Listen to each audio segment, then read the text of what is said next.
சிலப்பதிகாரத்தில் எனக்கு ரொம்ப பிடிச்ச இடம் வந்து ஆய்ச்சியர் குரவை. ஏன் ஆய்ச்சியர் குரவைன்னா, கொஞ்சம் கல்வெட்டு வாசிக்கும்போது எங்கள் பேராசிரியர் பத்மாவதி ஆணையப்பன் இருக்காங்க, அவங்ககிட்ட தான் நான் படித்தேன். அதாவது கல்லூரிக்கே போகாமல் ஒரு பேராசிரியரை பார்த்துட்டே நின்று படித்த மாதிரி மாணவன் நான். அப்போ அவங்க வந்து ஆய்ச்சியர் குரவையில் தமிழில் வந்து நம்ம இசை பற்றின ஒரு ஆழமான பார்வையை பற்றி பேசும்போது சரி க ம ப த சொல்கிறோம்ல, நீ அந்த 7 ஸ்வரங்களை எப்படி தமிழர்கள் பயன்படுத்தினாங்க. இப்போ வந்து அதுக்கு சஜ்ஜம் அந்த மாதிரி ஒரு பெயர்கள் இருக்குல்ல, தமிழில் அதுக்கு தனித்தனி பெயர்கள் இருந்திருக்கு. அதை எப்படி வரிசைப்படுத்துறதுங்கிறத இப்போ சிலப்பதிகாரம் இசை நாடகம் எப்படி நடந்திருக்கும் அப்படின்னு அந்த கட்டுரை படித்தவொடனே நண்பர்கள் பேசும்போது கேட்குறாங்க. கூட்டமாக கூடி நின்று கண்ணகிக்கு வந்து கோவலன் மதுரைக்கு போயிருக்கான். மதுரையில் கோவலனுக்கு ஏதோ துன்பம் நடக்க போகுதுங்கிறது, துன்பம் நடக்குது அப்படின்றது வந்து கண்ணகிக்கு வந்து தெரிய வருது. அவள் மனசு பதப்பதைக்குது. ஆய்ச்சியர்கள் வந்து அவங்களோட மாட்டு கொட்டில் மாடுகள் மிரள்றத பார்க்குறாங்க, வானம் இருண்டுட்டு வர்றதை பார்க்குறாங்க. ஒரு மாதிரி தீய எண்ணங்கள் விஷயங்கள்லாம் தோண போகுதுன்னு தெரிஞ்சவொடனே வாங்க நாமெல்லாம் சேர்ந்து கடவுளை வழிபடுவோம் அப்படின்னு சொல்லி ஒரு வழிபாடு நடக்குது. அப்போ பாடல் பாடி ஆடுவாங்க. இந்த ஆடும்போது ஒவ்வொரு இசை சொல் இருக்கு இல்லையா, சாரி, அதுக்கு ஒவ்வொரு பேர் இருக்குது.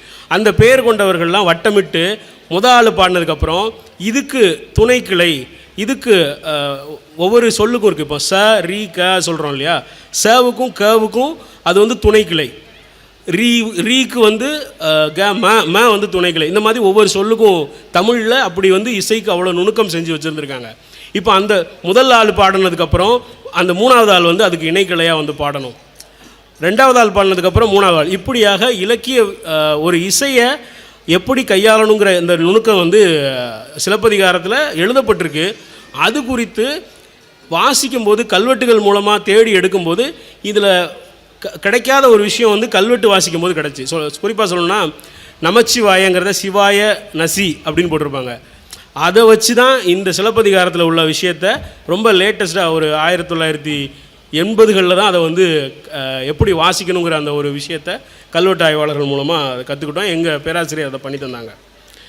இப்போ இந்த ஒரு விஷயத்தை இன்றைக்கி சிலப்பதிகாரத்தை குறித்து இன்றைக்கி இருக்கிற பார்வையை உருவாக்குறோம்ல, உரை எழுதின அடியார்க்கு நல்லார் ஒரு பார்வையை வச்சுருக்காரு. என்ன பண்ணுறாருன்னா, இவங்க 2 பேரும் கண்ணகியும் கோவலனும் மதுரைக்கு கிளம்பி போகிறாங்க.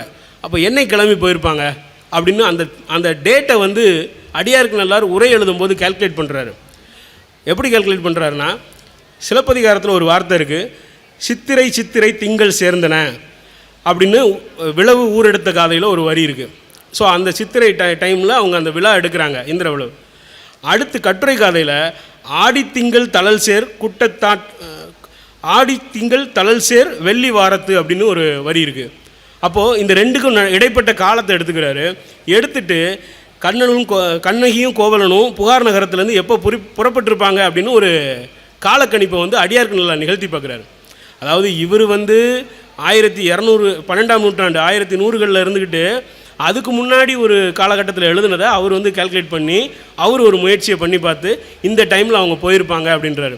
இது எப்படின்னா கிட்டத்தட்ட ஒரு மேத்தமெட்டிக்கல் சயின்ஸ் தான், அப்படி தான் நான் ஃபீல் பண்ணுறேன். ஏன்னா நாம் இன்றைக்கி பயன்படுத்துகிற எந்த கேலண்டரும் அவங்க கிடையாது, அவர்கள் காலத்தில் என்ன இருந்துச்சுங்கிறதும் இவருக்கு கிடையாது. அப்போ நடுவில் நின்றுட்டு ஒரு மனுஷன் எப்படி பார்த்துருக்கான் அப்படின்றத நாம் இன்றைக்கி இருந்து பார்க்கும்போது எனக்கு அவர் மேலே ஒரு பெரிய வியப்பு கிடைக்குது.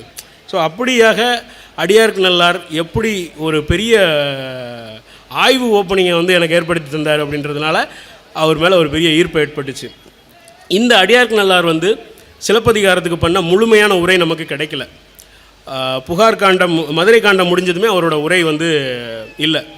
சிலர் வந்து அது தவறி இருக்கலாம் அப்படின்னு நம்புகிறாங்க. சிலர் அவரோட குறிப்புகள்லேருந்தே இதுக்கு உரை அங்கே நான் எழுதியிருக்கேன் அப்படின்னு சொன்ன விஷயத்தை வச்சு ஒருவேளை இருந்திருக்கலாம் அப்படின்ற மாதிரி பதிவு இருக்குது. இப்போ சிலப்பதிகாரத்தில் மொத்தம் 30 காதைகளில் 11 காதைகளோட இறுதியிலே தனித்தனி வெண்பாக்கள் இருக்குது. அது சில இடைச்சொருகளாக இருக்கலாங்கிறது கூட இருக்குது. அதனால அடியார்க்கு நல்லாரோட உரை இல்லாமல் இருக்கலாம் அப்படின்னு கூட நம்புகிறாங்க. இன்னும் சொல்லப்போனால் சிலப்பதிகாரத்தில் ஒரு பாடல் வருது, அது 4 மணிக்கடிகையிலையுமே அந்த பாடல் இருக்குது. அப்போ 4 மணிக்கடிகையில் இருக்கிற பாட்டுக்கு அடியார்க்கு நல்லார் உரை எழுதலை, அப்போ அது இடைச்சொருகளாக இருக்கலாம் அப்படின்ற மாதிரியான விவாதங்களும் அது குறித்து இருக்குது. இந்த உரை கிடைக்காமல் போனாலும் கூட இதை வந்து பதிப்பிக்கிறது இருக்குல்ல, அடியார்க்கு நல்லார் உரையோடு பதிப்பிக்கிறது, அது ஒரு பெரிய வரலாறு. 1880 வந்து சோட சவாதானம் சுப்புராய செட்டியார் அப்படின்றவர் ஒரு புத்தகம் வெளியிடுறாரு. அது என்னென்னா, சேரர் குலத்துதித்த இளங்கோவடிகள் இயற்றிய சிலப்பதிகாரம் புகார் காண்டம் அப்படின்ற பெயரில் அந்த புத்தகம் வெளிவருது. 176 பக்கங்கள், ₹1 12 காசுக்கு அந்த புத்தகம் வெளியாகுது. அதில் அடியார்க்கு நல்லாரோட உரையை இவர் சுருக்கி வெளியிடுறாரு. இதுதான் முதல்ல வருது. அதன் பிறகு 1892 உவே சுவாமிநாதர் ஐயரோட முதல் பதிப்பு அரும்பத உரை மற்றும் அடியார்க்கு நல்லாரின் உரையோட வெளியாகுது. அதுக்கு கிட்டத்தட்ட ஒரு 22 சிலப்பதிகார பிரதிகள், அடியார்க்கு நல்லார் உரை பிரதிகள் எல்லாத்தையும் வாங்கி அதெல்லாம் ஆய்வு பண்ணி அதுக்கப்புறம் தான் அதை வந்து பதிப்பிக்கிறார். அதுக்கப்புறம் ஒரு 30 வருஷம் கழித்து அவருக்கு இன்னும் நிறைய உரைகள்லாம் கிடைக்கிது. எங்கேருந்துலாம் எடுத்திருக்காருன்னா, கொழும்புலேருந்து வாங்கியிருக்காரு, நம்ம ஆழ்வார் திருநகரியோட அங்கேருந்து வாங்கியிருக்காரு, இன்னும் திருத்தணி, இந்த மாதிரியான ஊர்களெல்லாம் வேறு வேறு. ஏன்னா அப்போ வந்து தாழ்ச்சுவடியோ ஓலைச்சுவடியோ மூலமாக தான் நமக்கு வந்து அது பதிவு இருந்திருக்கணும். அப்போ அவர் வந்து அதை ஃபுல்லாக சேகரித்து அதை வச்சு திரும்ப நம்ம ஏற்கனவே பண்ண விஷயங்களில் என்ன சரி தவறு இருக்குது அப்படின்றத வச்சு திரும்ப வந்து உவேசா பதிப்பிச்சிருக்காரு. அந்த 30 வருஷம் கழித்து அந்த பதிப்பிச்சதுக்கு சேதுபதி சமஸ்தான மகாராஜா, மதுரை தமிழ் சங்கத்துக்காரங்க, அப்புறம் திருவாடுதுறை ஆதீனம், இந்த மாதிரி நிறைய பேரோட உதவியோட அந்த பதிப்பு வந்து வெளியாகியிருக்கு. இப்போ எனக்கு வந்து சிலப்பதிகாரம் அப்படின்ற ஒரு வாசிப்பு வந்து ஆரம்பத்தில் தமிழ்நாட்டோட இலக்கிய வளம் என்ன, இங்கே நமக்கு இசை, இலக்கியம், நாடகம், இந்த மாதிரியான ஒரு விஷயங்களில் நமக்கு இருந்த அறிவு என்ன, இந்த மாதிரியான இடத்துக்கு நோக்கி போகிறதுக்கு அன்றைக்கி இருந்த அறம் குறித்த பார்வை, நம்ம சடங்குகள் மேலே இருக்கிற நம்பிக்கை, சொர்க்கம் குறித்த நம்பிக்கை, இந்த மாதிரியான ஒரு 2000 வருஷ தமிழ் சமூகம் எப்படி இயங்கி இருக்குங்கிறத நம்ம புரிஞ்சுக்கிறது. ஏன்னா தமிழில் வந்து ஒரு புத்தகம் வந்திருக்கு, கனக சபைன்னு ஒருத்தர் எழுதியிருக்கார். அது வந்து 1800 ஆண்டுகளுக்கு முந்தைய தமிழகம் அப்படின்ற ஒரு புத்தகம், இங்கிலீஷில் எழுதுனது, இப்போ தமிழில் மொழிபெயர்ப்பையும் கிடைக்குது. அந்த புத்தகம் வழியாக அணுகும்போது நமக்கு வரலாறு குறித்த பெரிய ஏற்கனவே நம்பிட்டு இருக்கிற சில பார்வைகளை கூட அது வந்து மாற்றுது. அப்படி மாற்றும்போது அந்த விஷயங்களோட ஆழங்கள் குறித்து பேசும்போது நமக்கு இன்னும் இலக்கியம் குறித்த பார்வை வந்து விரிவடையுது. அப்போது இந்த அடியார்க்கு நல்லார் உரைங்கிறது எனக்கு அந்த இடத்துல என்னுடைய வாசிப்பில் எனக்கு வந்து ஒரு பெரிய கொடையாக நான் வந்து நினைக்கிறேன். சிலப்பதிகார வாசிப்பை வெறுமனே சிலப்பதிகாரமாக பார்க்குறத தாண்டி அந்த உரைக்குள்ளே இருக்கிற, ஏன்னா அது நமக்கு தர்ற டேட்டா வந்து அவ்வளோ பெருசாக இருக்குது. அந்த டேட்டா பேங்க் குறித்த ஒரு உரையாடல் வந்து ரொம்ப முக்கியமானதாக எனக்கு படுது. ஸோ அப்படி வாசிக்கும்போது கடைச்சங்க காலத்துக்கு பிறகும் முத்தமிழ் இலக்கிய இலக்கண வளங்களை தெளிவுற நமக்கு கையில் கொடுத்த ஒரு தமிழ் சொல்லானா தான் அடியார்க்கு நல்லாரை நான் வந்து தெரிஞ்சுக்கிறேன்.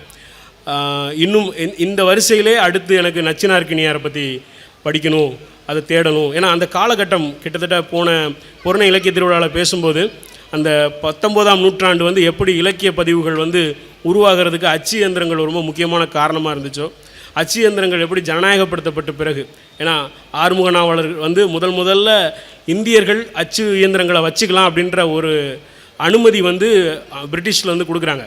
அதாவது 1400 ஜெர்மனியில் முதல்ல ஒரு பிரிண்டிங் மிஷின் தயாரிக்கப்படுது, 1450 தயாரிக்கப்படுது. அது தமிழ்நாட்டுக்கு வந்து சேர்றதுக்கே கிட்டத்தட்ட 1550 கோவாவில் வந்து ஸ்பெயின்காரங்க கொண்டு வந்து இறக்குறாங்க. அங்கே மரச்சில்லுகளில் வந்து எழுத்துக்களை அச்சடித்து முதல் தமிழ் புத்தகம் வந்து கொச்சியில் வெளியிடுறாங்க. அப்படி வெளியிட்ட பிறகும் கூட நிறைய வந்துட்டு இருந்தது எல்லாமே பார்த்திங்கன்னா மதம் சார்ந்த நூல்கள், ஆங்கிலேயர்களோட பிரதிகள், அதுதான் வெளியாகிட்டு இருந்துச்சு. முதல்ல இந்தியர்கள் ஒரு புத்தகம் போடணுன்னா கூட அவர்களை சார்ந்து தான் இருக்க வேண்டியிருந்துச்சு. இந்தியர்கள் அல்லது இந்திய நிலத்தை சேர்ந்தவர்கள் இப்படி ஒரு அச்சு இயந்திரத்தை வச்சு தாங்களே புத்தகம் போடலாம் அப்படின்ற உரிமை வந்து 1830கள் இல்லை, சரியாக ஆண்டு மறந்துட்டேன், நினைவில் இல்லை, ரொம்ப லேட்டராக கிடைக்கிது. அது கிட்டத்தட்ட எப்படின்னா அச்சு இயந்திரம் கண்டுபிடிக்கப்பட்ட காலத்துக்கும் அந்த அனுமதி கிடைக்கிற காலத்துக்கும் கிட்டத்தட்ட 400 ஆண்டுகள் இடைவெளி இருந்துச்சு. நான் அதை வச்சு தான் பேசியிருந்தேன். ஒரு டெக்னாலஜி உருவாக்கப்பட்டதுக்கும் நம்ம கையில் வந்து சேர்கிறதுக்கும் இடையில் ஒரு பெரிய கேப் இருக்குது. ஒரு மொபைல் டெக்னாலஜியோ ஒரு எலக்ட்ரானிக் பிரிண்டரோ இன்றைக்கி இருக்கிற ஏஐ தொழில்நுட்பமோ நம்ம கையில் வந்து சேர்கிறதுக்கும் அது ஜனநாயகப்படுத்தப்படுறதுக்கும் இடைவெளியில் ஜனநாயகப்படுத்தப்படும் போது தான் அது எல்லாருக்குமானதாக மாறுது. எல்லாருக்குமானதாக மாறும்போது தான் நாம் அது குறித்து கேள்விகளை கேட்குறதுக்கோ நாம் அது குறித்து உரையாடுறதுக்கான வாய்ப்பு வந்து உருவாகுதுன்னு நினைக்கிறேன். அப்படியான ஒரு உரையாடலை துவங்கிறதுக்கு எனக்கு அடியார்க்கு நல்லார் ஒரு பெரிய ஸ்பேஸாக இருந்தார். அடுத்து அந்த தொடர்ச்சியில் நிறைய பேர் குறித்து வாசிக்கணும், அந்த நூற்றாண்டு பற்றி தெரிஞ்சுக்கணும்னு நான் நினைக்கிறேன். அந்த வகையில் இந்த உரை வந்து எனக்குமே கூட உங்களுக்கு பயனளித்திருக்கான்றது நீங்கள் சொல்கிறதுலேருந்து தெரியும். எனக்கு பயனளிச்சிருக்கு. அதை உங்களோட பகிர்ந்துக்கிட்டதில் ரொம்ப நன்றி. இந்த வாய்ப்பை ஏற்படுத்தி கொடுத்த நெல்லை மாவட்ட நிர்வாகத்திற்கும் புத்தக திருவிழா ஒருங்கிணைத்து கொண்டிருக்கும் அத்துணை நல்லுள்ளங்களுக்கும், இங்கு வந்து பார்வையாளர்களாக இருந்து இந்த உரையை கேட்ட உங்களுக்கும், மேடையில் வீற்றிருப்பவர்களுக்கும் என்னுடைய நன்றியை கூறி விடைபெறுகிறேன். நன்றி, வணக்கம்.